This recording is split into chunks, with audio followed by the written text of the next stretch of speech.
မင်္ဂလာပါ 2D 3D ချစ်ပရိသတ်မိတ်ဆွေများအားလုံးပဲကျွန်တော်ဘက်ကအရေးကြီးတဲ့အပြောင်းအလဲလေးတစ်ခုကိုသတင်းကောင်းပါရင်အသိပေးခြင်းလိုပါအခုတလော YouTube ရဲ့စီကန်းချက်တွေအရန်တင်းကျပ်လာတဲ့အတွက်ကျွန်တော်ရဲ့ YouTube Channel တွေခဏခဏအပိတ်ခံနေရပါတယ်အကယ်၍ဒီနေ့မှာ Channel လုံးဝပြတ်သွားခဲ့ရင်မိတ်ဆွေတို့နဲ့အဆက်အသွယ်ပြတ်သွားမှာကျွန်တော်ကိုရှာမတွေ့တော့မှာကိုတကယ်ပဲစိုးရိမ်မိပါတယ်မိတ်ဆွေတို့ထိကြတဲ့အတိုင်းကျွန်တော် channel မှာ 2D 3D အတိတ်ဆက်ရွက်ဒီမကဘူးထိုင်းကနန်းတိုက်ရိုက်အချက်လက်တွေပေါက်ကနန်းအမှန်ထွက်လေရှိတဲ့ထိုင်းကတ်မှုအမှန်တွေနဲ့မလွဲတမ်းဝင်လေရှိတဲ့ထိတ်စီးကနန်းတွေကိုပါအမြဲတမ်းစေတနာအပြည့်နဲ့ရှာဖွေတင်ဆက်ပေးနေတာဖြစ်ပါတယ်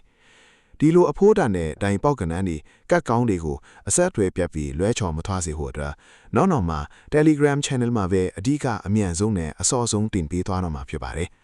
YouTube မှာအပိတ်ခံရလဲ Telegram မှာအမြဲရှိနေမှာမို့စိတ်ချရပါတယ်ဗျာ